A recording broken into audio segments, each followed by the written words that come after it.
ਸ਼੍ਰੀ ਅਕਾਲ ਗੁਰੂ ਜੀ ਤੇ ਸਾਧ ਸੰਗਤ ਜੀ, ਆਓ 11ਵੀਂ ਅਸ਼ਟਪਦੀ ਦੇ ਅਰਥ ਸਰਵਣ ਕਰੀਏ। ਇਸ ਅਸ਼ਟਪਦੀ ਵਿੱਚ ਪ੍ਰਮਾਤਮਾ ਨੇ ਸਾਨੂੰ ਦੱਸਿਆ ਹੈ ਕਿ ਪ੍ਰਭੂ ਸਰਬ ਸਮਰੱਥ ਹਨ, ਕਾਰਨਾਂ ਦੇ ਕਾਰਨ ਹਨ, ਜੋ ਉਸਨੂੰ ਭਾਉਂਦਾ ਹੈ ਉਹੀ ਹੁੰਦਾ ਹੈ। ਚੌਥੇ ਪਦੇ ਤੋਂ ਬਾਅਦ ਜੀਵ ਕਿੰਨਾ ਨਿਰਬਲ ਹੈ ਅਤੇ ਕਿਸ ਤਰ੍ਹਾਂ ਉਸਦੇ ਮਿਜਾਜ਼ ਤੇ ਹਾਲਾਤ ਬਦਲਦੇ ਹਨ। ਅਖੀਰਲੇ ਪਦੇ ਵਿੱਚ ਜੀਵ ਉੱਚੇ ਸਤਸੰਗ ਦੀ ਹੀ ਪ੍ਰਾਪਤੀ ਕਰਕੇ ਮੁਕਤੀ ਪ੍ਰਾਪਤ ਕਰੇਗਾ। ਇਸ ਅਸ਼ਟਪਦੀ ਵਿੱਚ ਗੁਰੂ ਸਾਹਿਬ ਇਹ ਦੱਸਦੇ ਹਨ। ਸ਼ਲੋਕ। ਕਰਨ ਕਾਰਨ ਪ੍ਰਭ ਏਕ ਹੈ, ਦੂਸਰ ਨਾਹੀ ਕੋਏ, ਨਾਨਕ ਤਿਸ ਬਲਿਹਾਰਣੇ, ਜਲ ਥਲ ਮਹੀਲ ਸੋਏ। ਗੁਰੂ ਸਾਹਿਬ ਕਹਿੰਦੇ ਹਨ, ਕਾਰਨ ਵੀ ਇੱਕੋ ਪ੍ਰਭੂ ਆਪ ਹੈ ਤੇ ਕਰਨ ਵਾਲਾ ਵੀ ਉਹ ਆਪ ਹੀ ਹੈ, ਦੂਜਾ ਹੋਰ ਕੋਈ ਨਹੀਂ। ਗੁਰੂ ਅਰਜਨ ਦੇਵ ਜੀ ਕਹਿੰਦੇ ਹਨ, ਉਸ ਬਲਿਹਾਰਨਹਾਰ ਪ੍ਰਭੂ ਤੋਂ ਜੋ ਜਲ ਥਲ ਸਭ ਜਗ੍ਹਾ ਵਿਆਪਕ ਹੈ, ਮੈਂ ਕੁਰਬਾਨ ਜਾਂਦਾ ਹਾਂ। ਅਸ਼ਟਪਦੀ।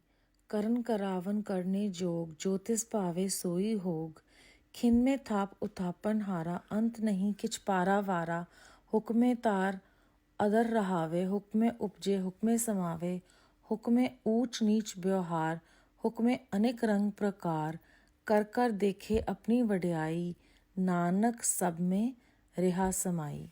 ਗੁਰੂ ਸਾਹਿਬ ਕਹਿੰਦੇ ਹਨ, ਆਦਿ ਵਿੱਚ ਇਹ ਰਚਨਾ ਕਰਨ ਕਰਾਉਣ ਵਾਲਾ ਉਹ ਪ੍ਰਭੂ ਸੀ, ਹੁਣ ਵੀ ਉਹੀ ਹਰ ਗੱਲ ਕਰਨ 'ਚ ਸਮਰੱਥ ਹੈ, ਅੱਗੋਂ ਵੀ ਉਹੀ ਹੈ ਤੇ ਉਹੀ ਕਰੇਗਾ ਜੋ ਉਹਨੂੰ ਚੰਗਾ ਲੱਗੇਗਾ। ਉਹ ਪਲ ਵਿੱਚ ਰਚਨ ਤੇ ਪਲ ਵਿੱਚ ਭੰਨ ਦੇਣ ਵਾਲਾ ਹੈ। ਉਸ ਦਾ ਕੁਝ ਅੰਤ ਨਹੀਂ ਹੈ, ਨਾ ਪਾਰਾਵਾਰ ਹੈ। ਸ੍ਰਿਸ਼ਟੀ ਨੂੰ ਤਾਂ ਆਪਣੇ ਹੁਕਮ ਦੁਆਰਾ ਰਚ ਕੇ ਉਸ ਨੂੰ ਬਿਨਾਂ ਆਸਰੇ ਤੇ ਟਿਕਾਈ ਰੱਖਦਾ ਹੈ। ਉਸ ਦੇ ਹੁਕਮ ਕਰਕੇ ਹੀ ਸ੍ਰਿਸ਼ਟੀ ਉਪਜਦੀ ਹੈ ਤੇ ਹੁਕਮ ਵਿੱਚ ਹੀ ਸਮਾ ਜਾਂਦੀ ਹੈ। ਹੁਕਮ ਵਿੱਚ ਹੀ ਊਚ ਨੀਚ ਦਾ ਵਿਵਹਾਰ ਹੋ ਰਿਹਾ ਹੈ। ਹੁਕਮ ਵਿੱਚ ਅਨੇਕ ਰੰਗ ਤੇ ਅਨੇਕ ਪ੍ਰਕਾਰ ਹੋ ਰਹੇ ਹਨ, ਫਿਰ ਉਹ ਅਲੱਗ ਨਹੀਂ। ਗੁਰੂ ਸਾਹਿਬ ਕਹਿੰਦੇ ਹਨ, ਸਭ ਵਿੱਚ ਉਹ ਆਪ ਹੀ ਸਮਾ ਰਿਹਾ ਹੈ ਤੇ ਐਡੇ ਮਹਾਨ ਕਾਰਜ ਕਰਕੇ ਆਪਣੀ ਵਡਿਆਈ ਆਪ ਹੀ ਵੇਖ ਰਿਹਾ ਹੈ। ਪ੍ਰਭ ਭਾਵੇ ਮਾਨੁਕਤ ਪਾਵੇ, ਪ੍ਰਭ ਭਾਵੇ ਤਾਂ ਪਾਥਰ ਧਰਾਵੇ, ਪ੍ਰਭ ਭਾਵੇ ਬਿਨ ਸਾਸ ਤੇ ਰਾਖੇ, ਪ੍ਰਭ ਭਾਵੇ ਤਾਂ ਹਰ ਗੁਣ ਭਾਖੇ, ਪ੍ਰਭ ਭਾਵੇ ਤਾਂ ਪਤਿਤ ਉਧਾਰੇ, ਆਪ ਕਰੇ ਆਪਨ ਵਿਚਾਰੇ, ਦੋਹਾਂ ਸਿਰਿਆਂ ਕਾ ਆਪ ਸਵਾਮੀ, ਖੇਲੇ ਬਿਕਸੇ ਅੰਤਰਜਾਮੀ, ਜੋ ਪਾਵੇ ਸੋ ਕਾਰ ਕਰਾਵੇ, ਨਾਨਕ ਦ੍ਰਿਸ਼ਟੀ ਅਵਰ ਨ ਆਵੇ।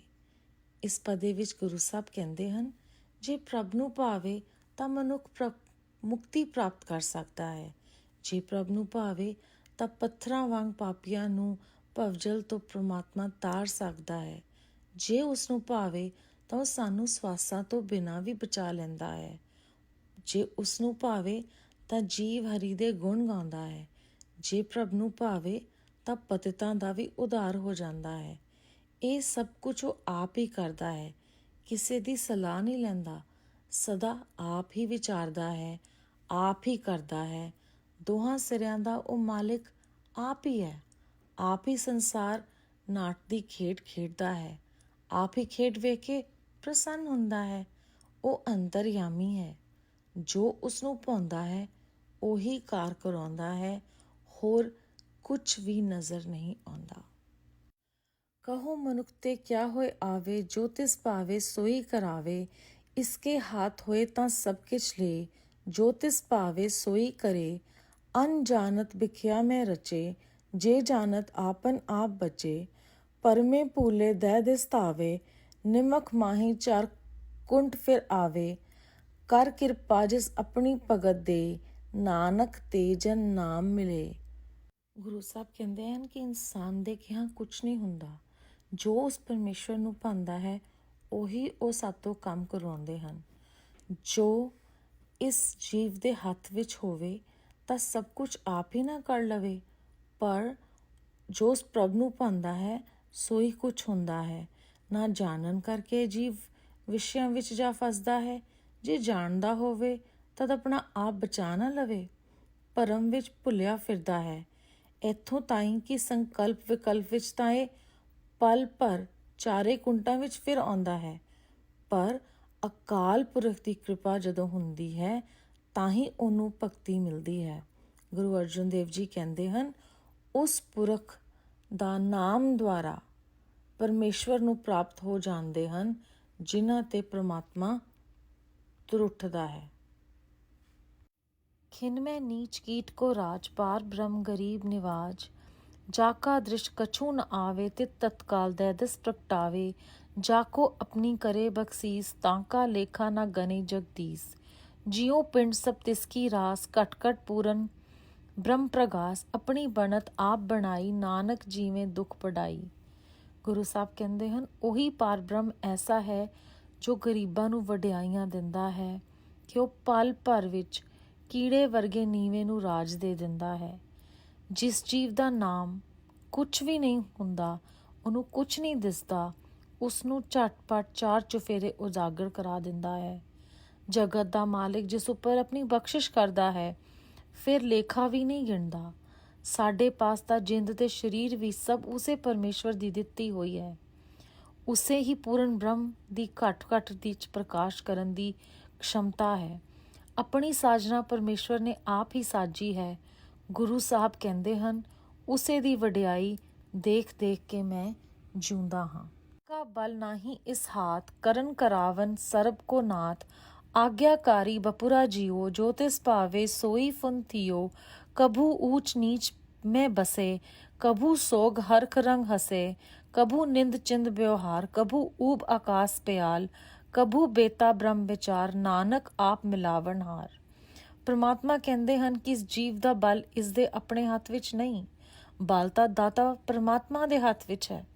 करन करावन वाला सब दा स्वामी आप वाहिगुरु है। यह विचारा जीव तां आग्या दा पालक है। जो प्रभु नूं पांदा है ਉਹੀ ਕੁਛ ਤਾਂ ਹੁੰਦਾ ਹੈ। ਕਦੇ ਤਾਂ ਇਹ ਜੀਵ ਉਸ ਨੀਚ ਦਸ਼ਾ ਵਿੱਚ ਵਸਦਾ ਹੈ, ਕਦੇ ਗਮੀ ਦੇ ਵਿੱਚ ਆ ਪਿਆ ਹੁੰਦਾ ਹੈ ਤੇ ਕਦੇ ਖੁਸ਼ੀ ਦੇ ਰੰਗ ਵਿੱਚ ਮੌਜ ਨਾਲ ਹੱਸਦਾ ਹੈ।